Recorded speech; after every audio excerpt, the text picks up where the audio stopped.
Hi, everyone. Welcome to another episode of Let's Be Creative, and specifically Creative Careers, where we talk with people who are working in or alongside the arts from all over. And today, our special guest is Pete Stringfellow. Welcome to the show, Pete. Thank you. I appreciate that. That's a great idea.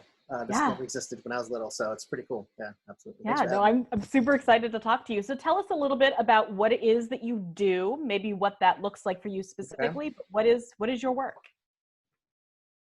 My work really is you could break it down into three categories, and that is music, film, and I'm also a creative professional. And we can get into that a little later, but that has more to do with the visual arts and interactive stuff. It's fun stuff. So it's all artistic. I went to school all for artistic. So it's something that just makes me happy to create fun. My goal is really to create fun, engaging, entertaining experiences. And luckily I can do that in a couple different mediums. So. Yeah, which is awesome. I'd love to talk a little bit more specifically about the music part of this, because we haven't had a lot of folks on here who are working musicians. So I would love to hear, what does that look like for you? What are you doing maybe on a day-to-day basis? What is stuff that you've done? What does your music work look like, your music career? Well, the music work, there's really two aspects. One is me as a country artist. So I am a singer-songwriter, and I do things like performances and records, just like you would think. But then on the other half is that I also do movie scores for music. I write songs from commercials to songs for other artists. So there's a lot involved as a musician, especially because sometimes I'll just play on someone's stuff, or sometimes I'll do everything. I'll write the song, play all the instruments, sing all the parts. It just depends on the project. But it's really gratifying to be able to do music as a professional. It's a lot of fun. Yeah. Tell us a little bit about your journey. How did you get here? Were you interested in music from a very young age? And what did you do to get to this point? Well, I think the thing to remember is that it's something that I've always wanted to do. It's never been a question. It's always been, as far as I was conscious, what I wanted to do. So I knew music was a driving force in my soul to exist. It makes me happy. And, as a fan of music myself, when I'm moved or touched by a song or a music piece, I just want to be part of that. And I want to express myself in that way as well. So as a young boy, I just always wanted to do it. My parents were very supportive. They put me in drum lessons very young. I had a drum when I was 4 because I destroyed my mom's furniture with drumsticks. And, the whole goal was to poke the hole, right? So every time you hit it, it's like pyro. So they put me in drum lessons from the age of 9. I stuck with that till I was 17. And when I was in junior high, I wanted to be be more of a songwriter. So I learned keyboards by ear. And then when I was a senior in high school, I knew I wanted to do country music. So I started doing guitar. And along the way, different things along the way. But that's kind of how my beginning was. And I knew very young that I wanted to have the edge on people who out there doing it. So I went to school, went to college, went to the JC here in town, and got my AA degree there. I stayed an extra year, actually, because there were so many other things I wanted to take that were outside of the curriculum. So there was like a songwriting class and jazz class. So then I went on and as soon as I started taking classes, I knew how dumb I was. I was like, wow, I don't know as much as I thought I did. So then I went to CSUC and got a recording arts degree and a music degree. And then I went on to do a media degree, multimedia degree. So I can do things creative outside of music as well. So yeah, those are my beginnings. Yeah. That's awesome. So tell us a little bit about I'd love to hear what drew you specifically to country music. What about country music really spoke to you? Yeah, that's a good question. Early on as a songwriter and performer, I was doing everything from R&B to hip hop to rock. I mean, there's a plethora of genres. But my roots are in country with my family. So the crossover Eagles, Creedence Clearwater kind of country was at home, and then we'd go to the ranch and it was all traditional country. So I wanted to do something outside of that, right? As a kid. And so I had a lot of influences at school. I had the whole 80s movement come in. I had then of course 90s, we got all that alternative rock. So I was always just more or less a music lover. But as an artist, I learned early on in my life, luckily, that as an artist, you have to be in the genre that speaks most to who you are. And country music is most of who I am. And it's something that has a lot of longevity. So it's about life, it's about adult stuff. It's about you could be 20s, 30s, 40s, 50s, 60s, and you're going to have those subject matters that really mean something to you. In pop, it's not that way, and different genres, it's not that way. Jazz, for example, there's a lot of instrumental stuff, which is awesome, but, I want to do more of the, what you would think of as a performer in music commercially. So yeah, country music is it speaks to me. I tried different things and as a young boy and young man, and it just something that, I get to be myself. That's the thing about it. Like as an actor or as a composer, or just, I can do different things that aren't me necessarily, but I get to be expressive in different forms, right? But as a country singer, I take it very personal because it's me on stage. It's just me. I'm not trying to pretend to be anybody on stage. It's just me, and here's my music. This was inspired by this in my life, et cetera, et cetera. So I get to scratch both, Yeah. I'd love to hear what were some of the skills that either were especially challenging to you when you first started looking at music very seriously as a career, and what were some of the ones that you found to be most important? Okay, that's a good question. I think one of the most important thing was not to be a one-trick pony. It's like, if you want to be professional, you better be well versed in different genres and different styles, right, of music. Because if you get a job, it's like, hey, I need this orchestral piece for a movie. You don't want to go, oh, I can't do that. And like I said earlier, I'm just a music lover, so I want to do those kinds of things. But as far as challenges, I would say the biggest challenge I had early on was with drums, I did a lot of notation reading, but with music, I had to learn how to read notes and all that on piano, like in real time. And also to be able to sing intervals. Okay, sing, a minor third, ready, set, go, up and down. That was challenging for me because I had never had that kind of regiment, in having to know how to do that. And it makes you a better singer, keeps you on pitch. I mean, there's so many benefits to it. But those were the two challenging things for me. I would say that I don't need notation as an artist. We do what they call the Nashville number system.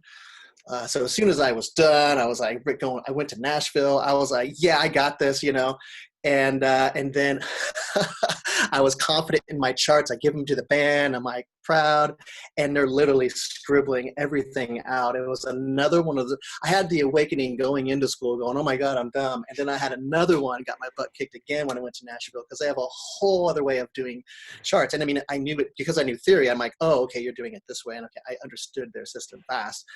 But yeah, I would say for the most part, the challenges were some of those things that luckily I don't need as a professional. I can still write notation, but I don't have to read in real time. And as far as the things that did help me that were challenging were, I mean, I could name 1,000 things, but I think the intervals and whatnot, singing, being able to do that really, really helps with my pitch and just knowing how to sing better. So. Awesome.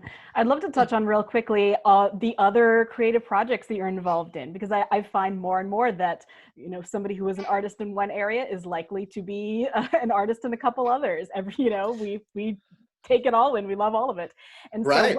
So tell me, a little bit about those and maybe how these different art forms that you work with, how they connect with each other. Well, it's funny you say that. I mean, they're very connected because what you're doing is you're storytelling. So I can do a marketing campaign and help come in as a creative professional and say, hey, here's what we have, the narrative of this particular brand or launch or whatever. It's still the same thing. You want to engage people, you want to entertain people, and you want to get a message across. It's really the same across all art forms. It's self-expression, and then along with that, in the corporate world, it's also a brand or company's expression too. So a big part of that is knowing your audience and doing the right research and figuring those things out. But the different things that I'm involved with is I do songwriting. I'm obviously a performer, but I also am involved in film. So I've been involved in several projects. I'm an actor, but behind the other side of the camera, helping with coming up with ideas for movies, TV shows, and then also doing a lot of the post-production. So I've been a camera guy professionally. I've been an AC. I still do a lot of video editing, especially for my stuff. A lot of video editing, a lot of that kind of stuff. So it's great because, you know, as a performer of music, you have to remember that if you're not diversified in your income, you're in trouble, especially right now.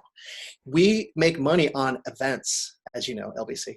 We make money with concerts. It's not like the 80s. In the 80s, it was you make money on mechanical royalties, which was the actual physical CD, cassette record. You made money on that because when your song's played on the radio, it's the songwriter and publisher who get paid, not the artist. And if you're streaming, you know, if you're getting that stream money, it's like 0.0000000, I mean, you know, cents per play. So you're not making money on that. You're making money on events. So luckily for someone like myself, because I'm diversified in what I can do, it helps with those kinds of things. And interesting enough, I wasn't doing a lot of performing prior to this quarantine, but like I said, being able to have a studio where I can stay productive, whether it's film, music, or even the visual stuff, whether it's design or art direction or whatever it is. It's really, I feel very grateful for that. Yeah. Absolutely. All right. As Yes. we wind down, what would you know, this is going out. Most kids are still stuck at home. They can't necessarily go out Yes. and take a music class so easily. But if somebody's watching this Mm-hmm. and thinks, I might be interested in doing country music or songwriting, what would be something that they Mm-hmm. could do from home to improve their skills and get them ready to continue moving forward? Well, the one thing that I would say is country music, there's only a couple things that are different. Like as a songwriter, for example, you want to write a song that someone else can cut, right? You guitar vocal, and then they're going to go, ooh, I want Tim McGraw to do that. That's how it works. In Hollywood, it's different. They want something they can take and then sync to film. So it has to be a finished product. So depending on what you want to do, there are some differences. And luckily, in my history, I have both, right? I've had the chance of doing both. And so I can see the differences. But for the most part, what it has to do with in any creative, whether any of the things that I do, it boils down to one thing, and that is, how good are you? They're not going to ask for a degree. I did the college thing because it helped me. It's not necessary. But how good are you? What have you done? Who have you worked with? And what can you do for me? It's really boils down to that. So work on your skill set. I want to be a singer. Well, then you should be doing singing every single day. You are now quarantined. There's no excuse. You're home. You're not having to be anywhere. There's a lot of travel time and all those things that are incorporated into real life. You don't have that. So if you want to do it, and if you're hungry, and if you want to become an amazing performer, you can do it. But it's going to take self-discipline, and you're going to really have to want it, because it's not a ton of money in being a performer. You have to really, really, really work hard. So I say anyone watching, be aware of that fact.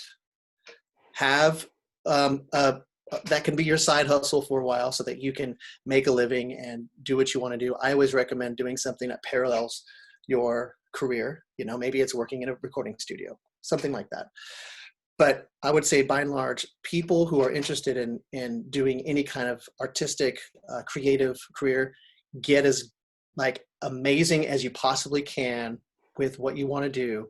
And then like I did, I just think diversifying your creativity will only help your career as a performer, but also allows you to have other different forms of income, because it's, especially living here in my country, it's expensive, you know, and if you want to do it for a living, you have to go above and beyond.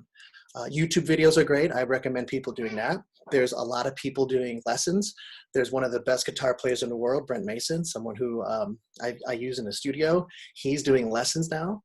So there's really no excuse, you know. I mean, in my day, there was no internet. There was no YouTube. You had to take lessons. You had to basically be thrown in the fire to burn. Now, everything's on the web. So I recommend really, really taking your career serious now, because you, especially kids, you're living at home. It's rent free, right? You're getting, you can go to the refrigerator and eat. You don't have to worry about that. So out of all the times of building your foundation as a performer, this is the time. So take advantage of it. And really, in some cases, you might find, okay, I'm not really into putting in the work, because if you don't put in the work, you're not going to be great. It's just the way it is. So. That's fantastic. Thank you so much. Yeah, and thank you for all the information you've given us. I think this is a really, I think this is going to be really helpful and really interesting to a lot of people. So thank you so much for sharing your insight with us. Absolutely. And if they have questions, you guys can reach out. I'd be more than happy to answer them best I can. Fantastic. All right, awesome. Thank you. All right, thank you everybody else for watching. Don't forget to tune in again tomorrow at 1 p.m. for more Let's Be Creative Arts content. We'll see you then.